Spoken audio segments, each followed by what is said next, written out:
All right, what's up, people? We're gonna talk about modifications and things that I've done to this truck. Hopefully you like them. Hopefully you get something out of it. Let's check it out. We will start off in the front with Anzo headlights, switchback. I replaced the bulbs with LED bulbs, high beams and low beams, not the blinker. So for the high beams, I did these, which there's the part number. I'll put links for this stuff in the description. And then low beams, we did these guys. The lows, super bright, highs, very, very bright.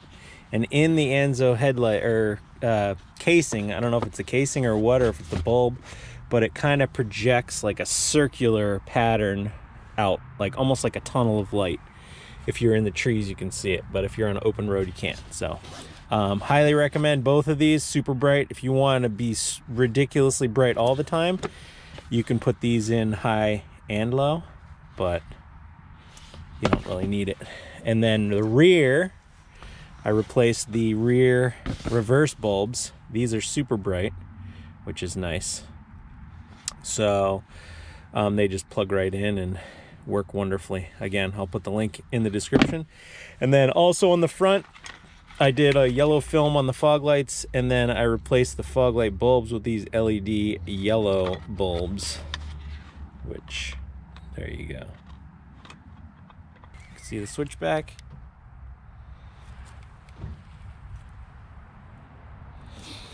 Yellow film on the fogs. I had the bumper wrapped with silver. It's an identical match, so this was way cheaper than painting my chrome bumpers, and it looks real nice, and so far it's held up pretty well. I'll again put the specific name for the vinyl in the description. I don't have that handy. Matte black hood decal, description, it'll be there.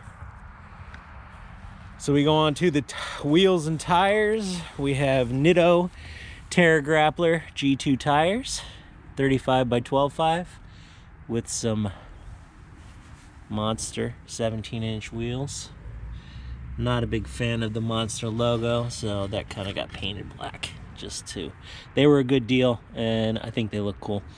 The other thing I've got done to the truck is a 2.5-inch BDS level just in the front. The rear is stock, kind of stock, we'll get there. But the nice thing about the BDS lift is that instead of just putting a spacer above your spring, it has a little puck that preloads the spring a little bit, so you get a little lift there and then a little lift with the spacer. So it's supposed to ride nicer, and I like it. I've had it on a couple trucks. It's more of a pain to put in because you got to remove the spring, but it's worth it. Moving on around, we blacked out the emblems all over the truck. Rhino Rack's roof rack. Usually put roof rack stuff up there, like roof box, Christmas trees, paddle boards, all that good stuff. Going to the inside here, we've got Husky mats. I just picked Husky because they were a good price at the time. I've had WeatherTech and other brands, and I found that, I mean, they're plastic mats, and if they're said to fit, they usually do fit. These fit really well. Rough Country seat covers to cover the cloth seats. These things are well worth the money. I was gonna do leather, but we're outside doing stuff all the time, in and out of the truck. Cloth seats would get nasty. Didn't want to spend $2 grand on leather. These seat covers have been on for over a year and they still look brand new. The only thing that started to happen was a little bit of a pilling right there. That's because I sometimes ride with my carabiner hooked on my belt clip, and that's just from my keys rubbing. Highly, highly recommend these. I have these in my Jeep as well. Raptor steering wheel from Handkraftd. They were on eBay. You buy the steering wheel and you swap over your internals. Super easy to do, but I haven't seen them on eBay in a while. But this is nice leather. I like it. It looks good. As for anything else interior wise, I don't think so, other than the little Lego dude.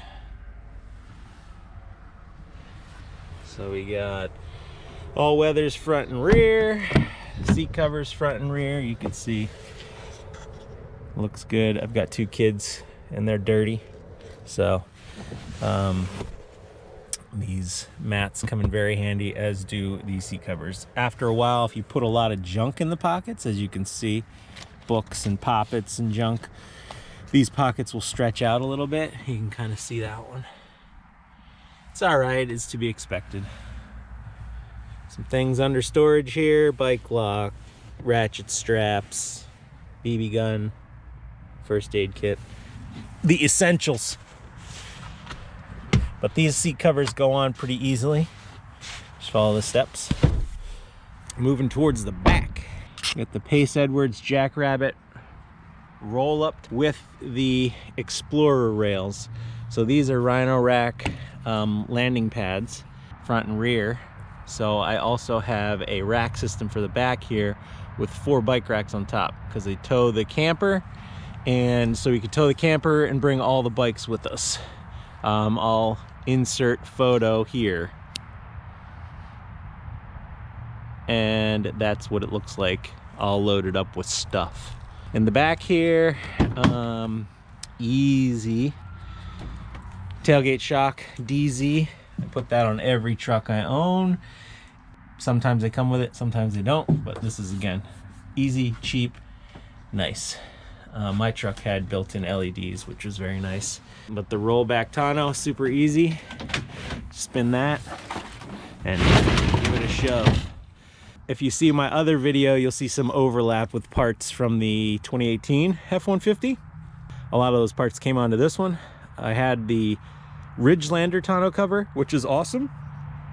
I really like that, but if I had to put the quad in the back, I couldn't do it easily, and that was pretty much a 2-person job to put it on and take it off. This one, I do lose a little bit of bed, which kind of sucks, but it's a trade-off. It's about 8 inches, I think, and then almost a foot down. But the quad does fit in the back with the tailgate down, so that was way easier than having to remove the entire tonneau every time. So you do that, pull this back, and you hear those clicks. I mean, that'll lock in at different locations, and you can lock it, which is nice. But it's kind of a hard, like, aluminum and vinyl. Roadmaster active suspension. Have that both sides. Very handy when towing stuff. It eliminates the sway back and forth. I have a long video on that, of how much it helps with the sag and all that jazz. Just check that out if you want. It doesn't ride rougher than normal, maybe a little more firm in the rear, but nothing too noticeable. We have 0 offset, pocket little mini flare just for looks, and then the Rec Gen, I think that's how you say it, mud flaps. Again, I have a video on these as well, so we're just doing the walk around here. You can see the reverse LEDs that I talked about. Rear bumper is also wrapped silver to match. Just looks better in my opinion. I'm not a big fan of chrome. I also popped off the door handles and painted them to match. They look good from here, but they don't look good when you get real close. You can see the pitting, but that's my fault. I did it when it was super humid out and I'm impatient and usually don't have much time, so got it done. Looks good from here, not so much there. So under the hood, you got to make sure you stick the stickers of your modifications on the underside, because that's just cool, super cool. Oh, power stop, see that? And you forget, and then you remember. Power stop brakes,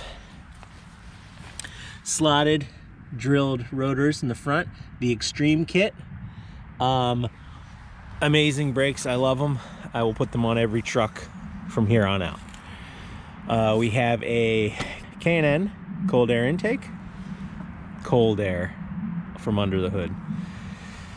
We also have the JLT oil separator or catch can. Just see if there's anything in here. But I usually empty this out every oil change and you're good to go. But that's a lot of junk, see that? So we don't want that. So that's actually more than I thought there'd be in there. So we'll dump that out or take a sip. Yeah, remove the valance under there. I like the look of it without it.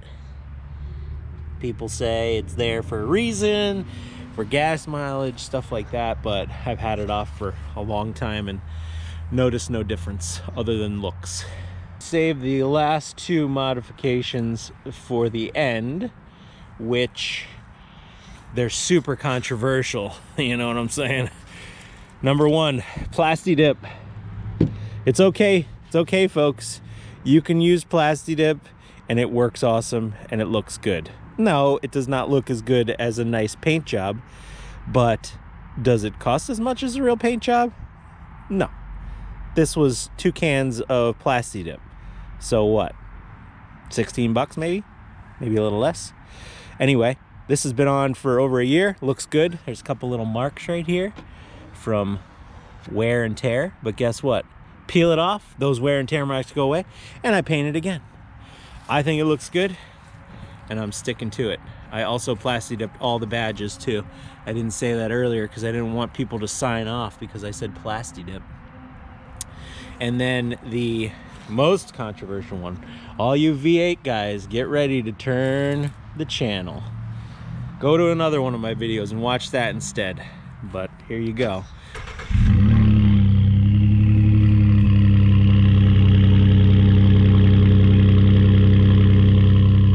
Pypes Exhaust, stainless steel. I think it's 6-inch tip. It's black tip, but the black tip, the paint has worn off. So you can see there, it's pretty dirty too because I was in the mud and junk. But that will scuff up nice and go back to black when it's a little nicer and I can paint it up. But I think it sounds really good, my personal opinion. Yes, the V8 sounds better, I know that. You don't need to tell me. 50 cal antenna. I only put that on because I just had it laying around. I mean, it does, don't let anybody tell you different. These stubby antennas do mess with your radio reception. I just don't really listen to the radio. I listen to my phone, Spotify and junk like that. So thought it looked cool. Throw it on there. So yeah, that is the truck. Like, subscribe. Helps me out. Help me help you. And we'll get at it. Later.